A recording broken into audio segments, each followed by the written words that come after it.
El derecho en la colonia. Un suceso histórico importante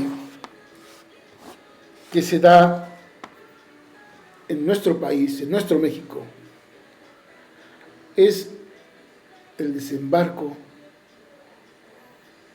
de Cristóbal Colón en 1519. Perdón, el desembarco de Cristóbal Colón, donde descubre nuevas tierras y posteriormente los españoles vienen a ver a nuestro país desembarcando en Veracruz en el año de 1519. De ahí se trasladan a Tenochtitlan con la ayuda de la Malinche. Son recibidos por Moctezuma, el rey Tlatoani de Tenochtitlan, donde Cortés se ve obligado a regresar a Veracruz y repeler un intento de destitución. A su regreso se encuentra con sus compañeros acuartelados en el castillo. Los mexicas logran expulsar a los españoles de Tenochtitlan, recuerden la noche triste. Estos se refugian en aldeas cercanas, enemistadas con los mexicas, recuperan fuerzas y regresan a atacar la ciudad. Pero, ¿cuáles son los antecedentes de ese derecho? ¿Cuál es el contexto jurídico en España antes de la conquista? Pues está el reparto de territorios por Alejandro VI, la primera intercaetera, obligación de adoctrinar, la segunda intercaetera, delimitación de territorios, y la controversia entre derecho civil divino y derecho natural. El derecho divino, que señala que tiene poder sobre las creencias y la vida de los indios. Los fieles así podían separar a los indios de sus pertenencias. Estos no tenían derecho natural por su simple condición de que eran considerados paganos. Así vemos que en el siglo XVI se establece el derecho indiano, que se refiere a las leyes dictadas por la corona. Iban dirigidas a crear una estructura jurídica, política, económica y social de las colonias conquistadas. ¿Cuáles eran las características de este derecho? Es un derecho casuista, se aplica por la razón. Tiene una gran minuciosidad, una tendencia uniformista con sentido religioso. ¿Qué son las capitulaciones? La conquista en un principio inicia de manera privada mediante estas situaciones. En 1503 se crea la Casa de las Contrataciones de Sevilla, que se encargaría del comercio entre las Indias y España. ¿Qué es la encomienda? Consiste en la repartición de indios a un conquistador o colonizador. Se crea la Casa de Contratación de Sevilla, insistimos, donde se reparten los indios a los conquistadores. Vienen las leyes de Burgos, que consistía en 35 artículos, que fue el primer ordenamiento pensado exclusivamente para los indios. Se crearon para regular el sistema de encomienda. Se creó la figura del visitador. Están los consejos de Indias, que cumplen 4 funciones primordiales, como es crear disposiciones legales o la legislación, organizar y vigilar la aplicación de estas leyes de carácter administrativa, castigar su incumplimiento, que es el poder judicial, y hacer la guerra, la cuestión militar. Está la Real Hacienda, que se encarga de recolectar los impuestos y los tributos, donde el virrey era el encargado de la administración central de la Real Hacienda. Los oficiales de Hacienda se encargaban de recaudar y registrar las rentas.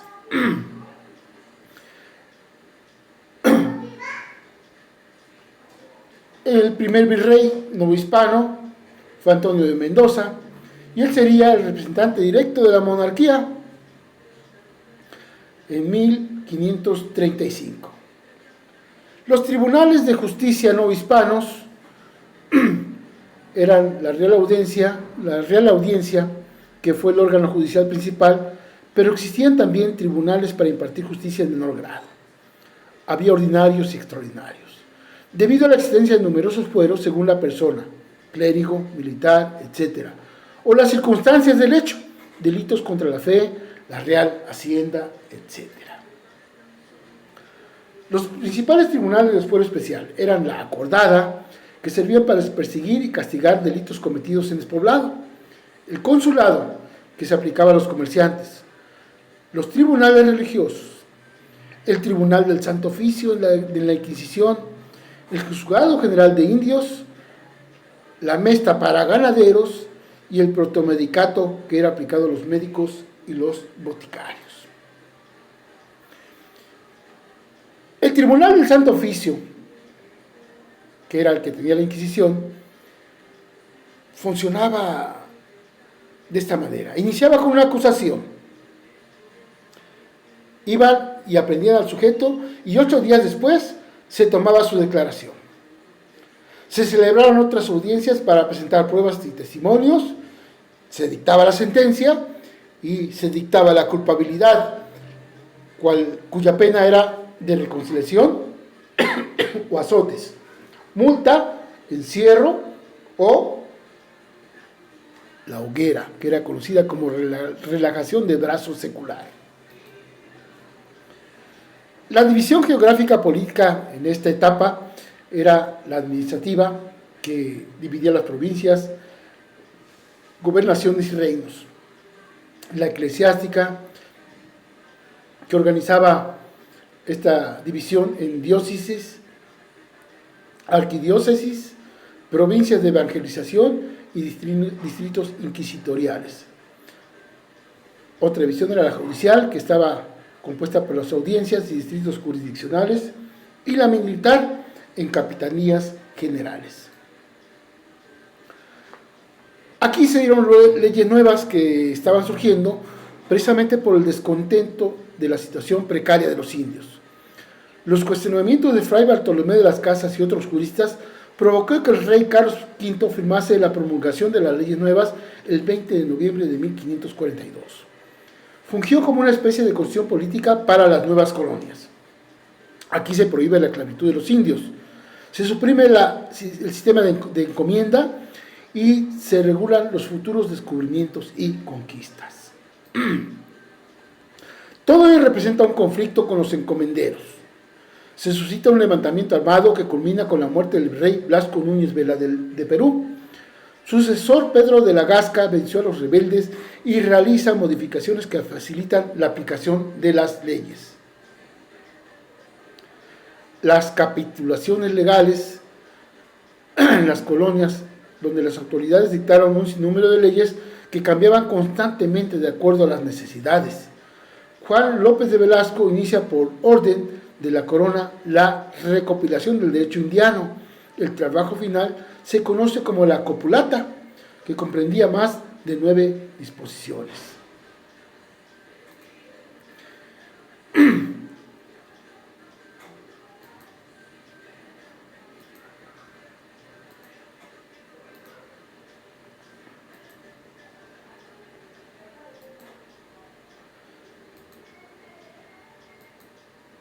Entre estas 9 leyes que encontramos, podemos ver algunas, que están divididas en libros. El primero, que es el derecho eclesiástico; el segundo, las fuentes del derecho y la organización administrativa general; el tercero y el cuarto, que ven todo el régimen de las audiencias y la organización judicial; el quinto, el derecho privado y el mercantil; el sexto, las disposiciones relativas a las cortes y a los funcionarios públicos; el séptimo, el régimen municipal; el octavo, el derecho penal y derecho procesal penal; y el noveno, el apéndice al derecho hacendario. Este es a grandes rasgos precisamente la legislación que se da, o el derecho que se da en la época de la colonia.